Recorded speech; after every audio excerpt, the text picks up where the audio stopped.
let's start. So this is who I am. I am Akorede Mailers, a luxury portrait photographer for for the rich and famous. I own a photography business educator. I have a book called Pricing Photography. I have a podcast called Unlocking Photography's Secrets, and then I host an annual conference called Framed Up Conference, mostly for photographers. All right, so just going to give you guys a quick rundown of my kind of photography and who I've worked with in the past. So I've worked with people in Nollywood. I've worked with popular Christian influencers. I've worked with legal advisors. I've worked with entrepreneurs. I've worked with people um, who I consider to be high network individuals, or like Mrs. Moyo rightly said, or people who give a lot of impact to the community, and basically people, and the people like you, entrepreneurs like you, people who want to make impact on the world. Now let's go into it. Talking about branding, is my audio clear? First of all, can everyone hear me clearly?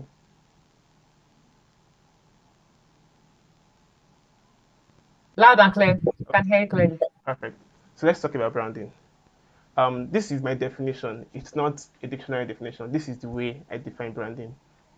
Branding is the act of impressing or stamping a perception, image, or idea in the minds of people. So if you can see what this guy is doing here, is stamping an image onto a piece of paper. So that paper that you're seeing right there is the mind of people.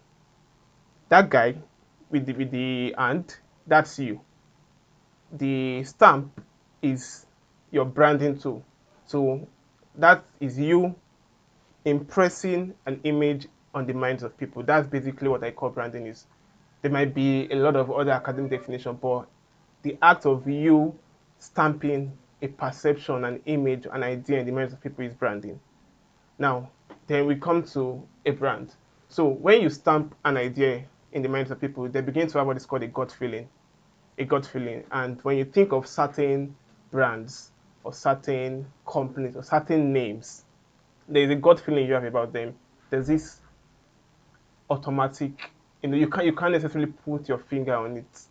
You don't know. You just feel like there's some words that come to your mind when you think of certain people, and you can see all these bubbles around the word brand.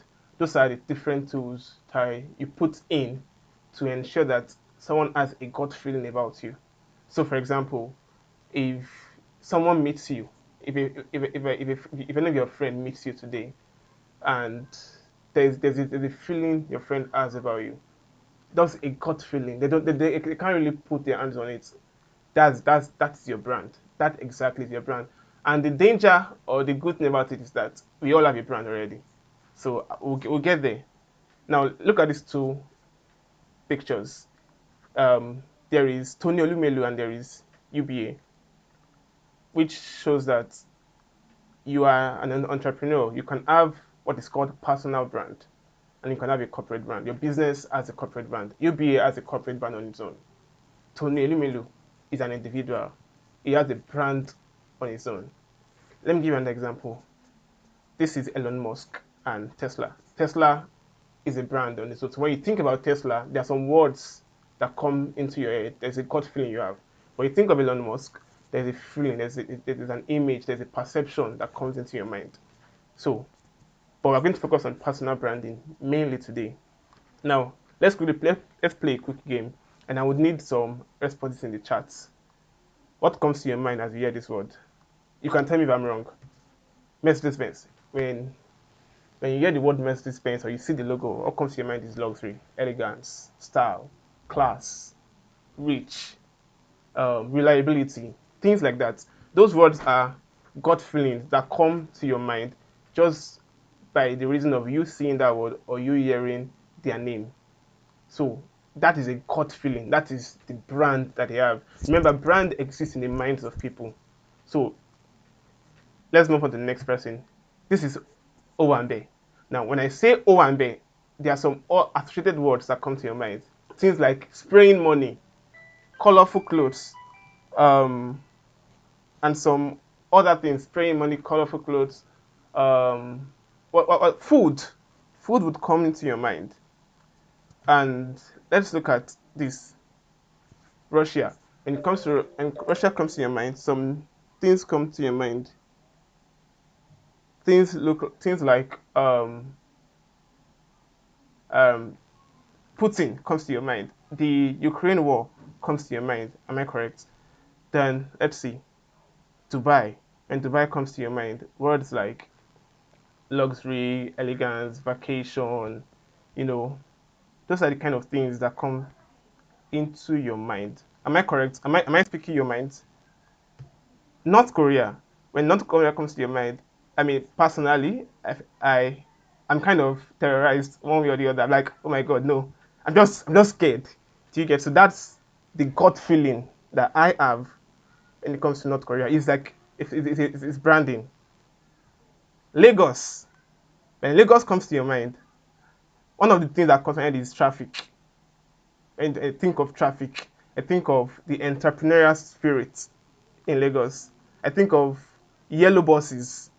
I think of um, I don't want to call them thugs, but I think of agberos. I'll say it that way because that's the Lagos word for it, agberos, and stuff like that. So you have a brand already. You have a brand already, and that means that when your name comes up, or when I see you, or when people see you, there's a gut feeling there with you. There are some associated words that comes up in their head when they think about you. That's a good thing and also a bad thing, because it's a bad thing because you're not in control of it at this point, especially if you don't know it. And that leads us to what we call active and passive branding. Now, imagine this scenario. This is to show you that you already have a branding. Imagine this scenario. A policeman sees a young guy in Lagos. He's wearing a colored hair or dread. He has at least one piercing, has tattoos, uses an iPhone 15, and drives a Mercedes Benz. What do you think will happen next? I mean, what if I based on all of this, you are wearing a colored hair, you have dread, you have one piercing, you have tattoo, you are using iPhone 15, you're driving a Benz, and I'm a policeman in Lagos. What comes to policemen minds first? This is an internet fraudster. So even if now where in this definition did we say is an internet fraudster? We never said that. But guess what? He has a brand already. Whether it is true or not, he has a brand. And that remember what I called the definition, the act of impressing or stamping a perception in the minds of people. So there is in the mind of a policeman, all of these metrics equate to a Yahoo boy or an internet fraudster. So it could have been wrong, but that's already what exists in the mind. So when a policeman sees him, it's a gut feeling. They call it profiling. It's still branding. Now, the same way you might have been condemning policemen for harassing young guys on the road, it's the same way people are seeing your business, people are seeing you, and they are having assumptions about you and about your business just by seeing you. Whether it's true or not, that doesn't necessarily matter right now, because that is what is in the minds of people, and you can't control what is in the minds of people. I mean, you can't control it, but once it's in their mind, they have that fixed mindset about you. There's something called impression, first impression. Remember in this word, I call it the act of impressing. Impressing leads to an impression. So there's an impression in their mind about you, and whether you believe it or not, you gave them that impression. So I call it active and passive branding. Most of us have passive branding. And I'll give you an example. Has someone ever met you and be like, oh my God, wow, I always thought you were going to be proud. I just felt like you wouldn't be someone I can speak to easily. But I'm surprised now I'm speaking to you and you're responding to me. That's amazing. And the guy is like, wait, why? What gave you that impression? Why would you think you can't speak to me? It's a branding, and that was passive branding. Like you did not control it. You're not the one who engineered it. It you just left it, and nature abhors the vacuum. And the next thing you know is everyone already assumed something about you. whether it's true or not. So as an entrepreneur, you have to take active branding. You have to be in control of it, engineer your branding. Now, you can't afford to leave your branding to chance. You need to actively control the perception people have of you. I'll repeat that. You need to actively control the perception people have of you, because that will determine who would come to you. That would determine how they would do business with you, and you want people to do business with you. Preferably, you want the right kind of people to do business with you, and so your branding must be perfect. Let's talk about impression for a minute. So, um, there are different kinds of branding, but there's visual branding, there is audio branding, experiential branding, um, there is this feeling branding, sort of. So, for example, now I'll give you an example of audio branding. When you are about to watch a movie and you hear "tudum," that's Netflix, and they've associated that sound over and over again. That even if you're not watching the video, if you are not there and you just heard the audio, like, who is watching Netflix here? Because of that particular audio. iPhone has a branding, an audio branding. You hear, dun, dun, dun, dun, dun, dun. But I mean, even if you downloaded that audio on a Nokia phone and it plays, if so far I can't see the phone, I automatically assume you're using an iPhone because of that audio branding. But let's focus on visual branding today. So the same way I didn't see the phone, but just by hearing the sound, I assumed you were using an iPhone. The same way with visual branding.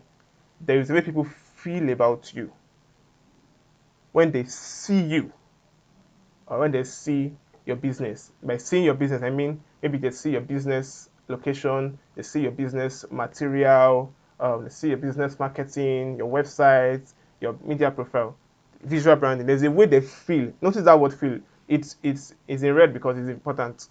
There's a way they feel just by seeing you. And that's why your visual branding is very important. And in this day where people see before they even meet you, that's the world we live in now, where you can't really control who sees you one way or the other. People see you before they meet you. They see you through your social media profile. They see you through I mean, I don't want to go there, but I was recently scrolling through Twitter, and because I teach photographers a lot, I noticed a lot of photographers' profile. So I saw a photographer's profile who said,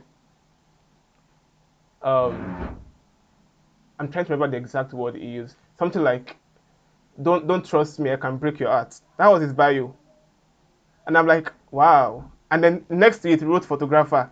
Like he wrote photographer, then this vertical sign, then don't trust me, I may break it. I'm like, interesting. I mean, I can imagine people rushing to hire you, because why would anyone hire you when you are literally saying we should not trust you? You can break our hearts, and in your mind it screws. But the impression I have of you, the gut feeling is like, there's no reason I want to work with you, because even if you didn't mean, even if you're joking, it's an impression. Now, look at this image. What do you feel just by seeing this image? What do you think about her? There are some words that come to you about her just by seeing the image. You feel like, okay, let me say it this way. You would, without any other factor, you would feel comfortable doing business with her. You would feel like she's a responsible entrepreneur. If she was a financial, if she was an investment banker, you feel safe keeping your money with her. Just by the reason of the way she looks in this image. She looks like you should trust her. She knows what she's doing. I mean, I know what I'm doing. If I come before you, I'm going to help you do this, and just, I mean, she's not speaking. We've not met her, but if this was a LinkedIn profile picture, she seems welcoming already for me to do business with. Let's move on. Now, branding should be intentional. Branding should not be left to chance. Like I said, it should be active. You need to find a way to engineer the perception people have of you. Control the perception people have of you. And branding should be selective. By selective, I mean when people think about you, there are certain words that come to their mind when they think about you. So if you are selective about your branding, you'll be able to control the kind of thoughts that people associate with you. And we would get there. Let me talk about branding by association. Now, the reason why branding is selective is because you can associate the thoughts people think about you. I mean, you can control the thoughts people associate with you by the reason of your own association. Now, I'll give you an example. If you look through my profile and you are seeing HNIs and faces you know, there is a branding you have about me, even if you've never met me before, just by the reason of the fact that I'm associated with people that you know. That is branding by association. I sort of borrow their branding. There's that effect that if you see a guy walking with, there's this popular phrase. Um, so this popular phrase that birds of the same feathers do what flock together, right? So when you see someone walk with someone who is known to be a thief, you automatically assume that this guy too must be a thief. Is branding by association. So if you want to control the thoughts people have of you, then one of the things you can do is, if you are thinking about excellence, maybe you want your prospects to think you are excellent, then look at other things that are excellent already, and you can associate yourself with those things. Then automatically you borrow that brand. Okay, so I don't know, the world is changing, but before now, if anyone wears suits, if you wear suits and you're in business, because people associate suits with you are running a good business, you know what you're doing. So when you step into a place wearing a piece of suit, just because you're wearing suit, the branding of the suits comes on you, and the people feel like, okay, you'll be excellent, you know what you do. And that is why if you see two mechanics, one is in rags and one is in suits, they are both mechanics. You have different thoughts automatically about them. First of all, you feel like one knows what he's doing more, and you will also feel like one might be too expensive for you, even if you've never heard any of them mention price. So branding is by association, and the way association work is trigger. I mentioned the Netflix sound earlier. Netflix sound, they associated that sound with their name or their logo. So the moment you hear that sound, it triggers the word Netflix in your brain. The moment you hear um, it triggers Nokia in your brain. And there are some things like that. The moment you hear, there's this word I like mentioning a lot. There's this local food, um, ogi. Yeah, the moment you hear ogi, I don't know what's ogi in English, but the moment you hear ogi, akara kind of comes into your mind because one triggers the other. So, like I mentioned earlier, when you hear Owambe, things like spraying money, party, food, um, colors, clothes come to your mind. Why? Because over time, that association has been made stronger and stronger and stronger. When you associate yourself with something, you also borrow its brand. If I associate myself with um, Barrister Moyo a lot, I borrow a brand. People confer on me the same way they feel about her. If she's excellent, then they believe for these guys to be rolling together, he also must be excellent. So the way they feel about something or someone is the way they will feel about you if you associate yourself with that thing or that person. Show me your friend, and I will tell you who you are. Branding by association. So branding is selective. You have to be careful the things you associate your brand with, the things you associate yourself with, the things you associate your name with. Now let's go to another form of branding. Branding by third party endorsement. It's also part of branding by association. So there's branding by association. Under it there's trigger, and then you can also brand yourself through third party endorsement. When you see my clients, you like I said, you already assume the kind of photographer I am. That's third party endorsement. When a client, someone gives a testimonial and says, "Oh, this guy is amazing," that's third party endorsement. When a friend of you tells you about a movie that, "Have you watched this movie? Have you watched Beekeeper?" Have you watched this movie? It's amazing. You need to watch it. Even though you've not watched that movie, you already have a sort of warm feeling towards that movie. Why? Because someone else endorsed it. This is why testimonial is good for business owners. When you have testimonials, people feel warm about your business because a third party endorsed you. There's branding by displaying expertise, and I'll give you an example here. Look at this. Barrister Odejide is a legal advisor. So when you go to our LinkedIn profile and you see articles like this across different areas, and it's not one, two, three, four, five, it's not 20, like 20. This is another page. This is another page. And so what comes to your mind when you see those things? Automatically, you feel like this woman knows what she's doing. That's branding by displaying expertise. You can display expertise, and people who have not met you feel like, okay, this guy knows what he's doing. I mean, I want to work with you. I want to give you my money because even though I've not worked with you, I can see you display expertise. You're showing expertise, and then there's a gut feeling they have of you. When you think of this man, I like mentioning him a lot because he's one of the people I like a lot when it comes to personal branding. When you think of Tony Elumelu, there's a feeling you have of him. Although most of us really know him well, but we have a certain feeling about him because of the things he has associated himself with over the years. It all boils down to association. So the way he associates himself or things he associates himself with over the years gives us a particular feeling about him.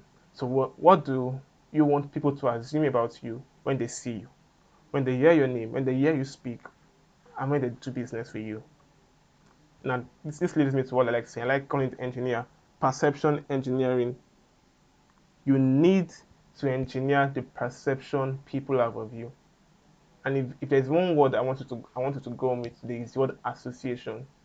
The things you associate yourself with and the people you associate yourself with determine the perception people have of you. So eh, when you engineer the perception people have of you, then you have engineered your branding. You have engineered the branding. Back to visual branding. What do you want people to feel when they see you, when they see your business material, when they come to your website, when they come to your page? And you need to look the part. For me, because I'm a photographer, I take image very seriously. The way you look. I will give you guys an example. Yeah. Um, someone, one of my clients reached out to me one time and said, "Cody, I want to do a shoot, and I want to look like $1 million." I'm like, "Yes, of course. You you need to. That you need to look the part." Like I said, if you're a policeman, I mean, if you're a policeman, when you want to see some certain people. So I've been in public transportation, traveling once in a while, and the police guys stop the bus and they're trying to search everyone. Not everyone, rather. They pick certain people and search them. Let me see your bag. Let me see your pockets. And twice that has happened, and they've never searched me. And I'm like, wait, why? What if I'm actually carrying something, a contraband or anything? But they've never searched me. And then I look at it. One of the men, older men, was sitting beside me, was talking to one of the guys that was sat, and he was like, he said it in Yoruba, and then I'll translate. It was like, see how you are dressed, see your hair, see how you are dressed. Why would you expect, or why would you not expect the policeman to stop you and search you? Of course, even if you are a good person, he's going to search you because you look the part.